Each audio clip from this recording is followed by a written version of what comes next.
The chilling wail of a banshee, tearing through the quiet desperation of an English summer. It wasn't a sound of nature, but the shriek of a diving Messerschmitt Bf 109, a harbinger of Nazi terror. Below, a nation held its breath, braced against the onslaught of an enemy whose ambition knew no bounds. Britain stood alone, a defiant island fortress in a world consumed by totalitarian darkness. And in the heart of that storm, a singular, elegant machine rose to meet the challenge, the Supermarine Spitfire. More than just an aircraft, it became the defiant roar of a free people, the silver wing that carved hope from the very sky, and ultimately, the plane that saved Britain. Our story begins not with the roar of combat, but with the quiet, intense brilliance of a man named Reginald Joseph Mitchell. Born in Staffordshire in 1895, Mitchell's early fascination with flight led him to Supermarine Aviation Works in Southampton in 1916. By 1927, his prodigious talent saw him appointed technical director, and he began a remarkable run of designing a staggering 24 aircraft between 1920 and 1936, including flying boats, light aircraft, and bombers. But it was in the crucible of high-speed racing that Mitchell's genius truly coalesced, specifically through the Schneider Trophy competition. This prestigious international seaplane race, initiated by French industrialist Jacques Schneider in 1912, aimed to accelerate aviation technology, particularly for seaplanes. What began as a contest for practical amphibious aircraft quickly transformed into a no-holds-barred struggle for pure speed, pushing the boundaries of aerodynamic design and engine performance. Mitchell's Supermarine S-Series seaplanes dominated the later years of the Schneider Trophy. His S-5 secured victory in 1927, showcasing innovative design despite technical challenges. The experience gained from these sleek, powerful machines, the Supermarine S5, S6, and the definitive S6B, directly informed the Spitfire's development. The low-wing monoplane form, the streamlined shape, and the use of powerful liquid-cooled Rolls-Royce engines, initially the R engine and later its illustrious descendant, the Merlin, were all direct legacies of the Schneider Trophy races.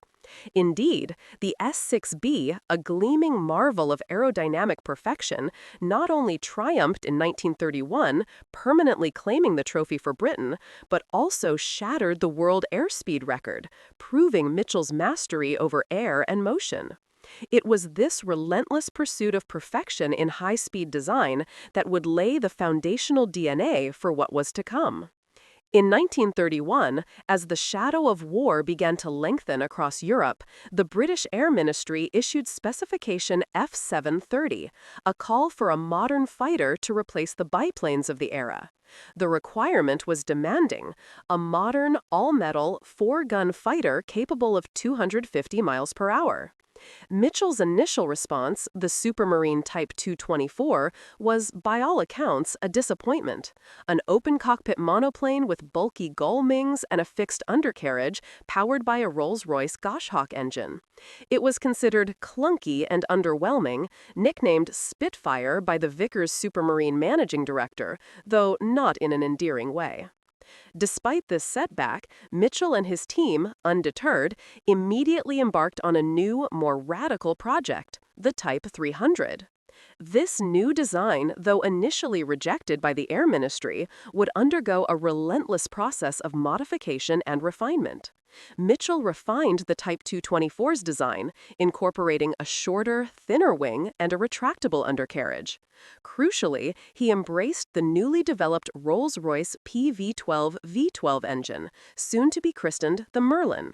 This engine, itself a beneficiary of the racing experiences of its precursors, would become the beating heart of the Spitfire. In November 1934, with the backing of Supermarine's owner, Vickers Armstrong, Mitchell began detailed design work on this refined Type 300. The Air Ministry, recognizing its potential, issued a contract and grant for its full development in December 1934. The prototype, designated K-505, finally took to the air on March 5, 1936, from Eastleigh Aerodrome, with Captain Joseph "Mutt" Summers at the controls. His laconic instruction upon landing, "Don't touch anything," spoke volumes about the aircraft's promise. The Spitfire's distinctive elliptical wing, designed by Canadian aerodynamicist Beverly Shenstone, was a marvel of engineering. Its thin cross-section and innovative sunken rivets were crucial for achieving high speed and maneuverability, reducing drag to the thinnest possible profile. The entire airframe utilized a stressed skin aluminum construction, a significant departure from older fabric-covered designs. This aerodynamic sleekness and agility made it exceptionally responsive to controls, a dream for pilots. Despite its advanced design, production of the first Spitfire was slow, with the first production aircraft rolling off the assembly line in mid-1938. Each aircraft cost around £9,500, with the hand-fabricated fuselage, the Merlin engine, and the wings being the most extensive. The initial order was for 310 Spitfires, an unprecedented number for the RAF at the time. Tragically, R.J. Mitchell, the visionary behind this masterpiece, would not live to see his creation in its finest hour. Diagnosed with cancer in 1933, he continued to work with an unwavering, almost superhuman determination. He even earned his pilot's license in 1934. But in early 1937, the disease forced him to give up work, and he passed away on June 11, 1937, at the age of 42. His colleague, Joseph Smith, succeeded him as chief designer, carrying Mitchell's legacy forward. As the Spitfire slowly entered service, Europe hurtled towards war. Nazi Germany's rearmament program under Hitler was relentless, and Britain's Air Ministry, despite earlier skepticism about the importance of fighter aircraft, realized the urgent need for modern interceptors.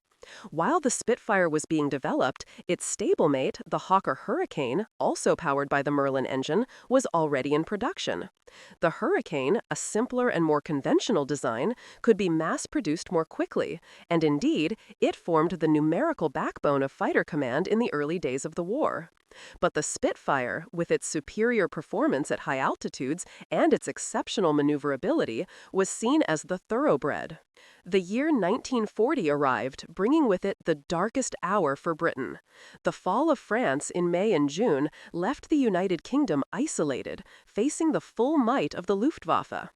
Operation Sea Lion, the planned German invasion of Britain, hinged entirely on achieving air superiority over the English Channel and southern England. This was the stage for the Battle of Britain, a monumental air struggle that would determine the fate of nations. The Luftwaffe boasted some 2,700 operational aircraft, while the Royal Air Force could muster barely 600 fighter aircraft, with only about 230 of these being Spitfires at the commencement of the battle. The iconic dogfights of the Battle of Britain pitted the Spitfire and Hurricane against the formidable Messerschmitt Bf-109. The Bf-109, designed by Willy Messerschmitt and Robert Lucer, was itself a highly advanced fighter, featuring an all-metal monocoque construction, a closed canopy, retractable landing gear, and a liquid-cooled inverted V-12 engine. It had already seen combat in the Spanish Civil War, giving German pilots valuable experience. The early Spitfire Mark I and the Bf-109E were remarkably matched, each possessing distinctive advantages and disadvantages. The Spitfire, especially in the hands of an experienced pilot, excelled in turn rate and agility, its elliptical wing providing superb lift at high angles of attack. Pilots often described it as a wonderful aircraft to fly, sensitive and responsive to controls, making evasive maneuvers in combat remarkably easy. The Bf-109, on the other hand, had a higher initial climb rate and, with its fuel-injected engine, could perform negative G maneuvers without the temporary fuel starvation issues that plagued the Spitfire's carbureted Merlin. This meant a Bf-109 could dive away from a pursuing Spitfire more reliably without its engine cutting out. Despite these differences, the outcome of any engagement often depended more on the individual pilot's skill and the tactical situation than on the absolute superiority of one aircraft over the other. The human element was paramount. Young men from Britain, the Commonwealth, and occupied European nations flocked to join Fighter Command, becoming the few in Winston Churchill's immortal words.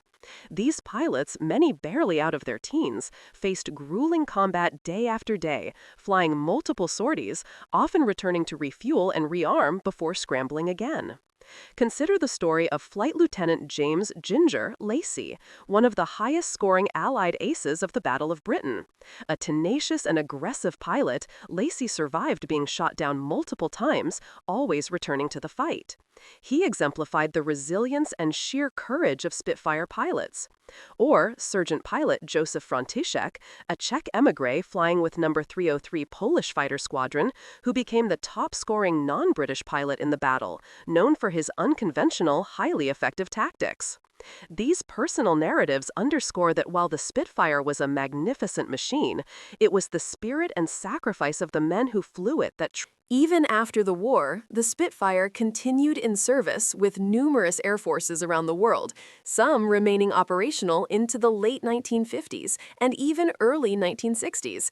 Today, around 70 Spitfires remain airworthy, a testament to their robust construction and the dedication of countless enthusiasts and restoration experts. The sight and sound of a Spitfire in flight, its Merlin engine roaring, still evoke a profound emotional response, connecting us directly to the courage and sacrifice of the few.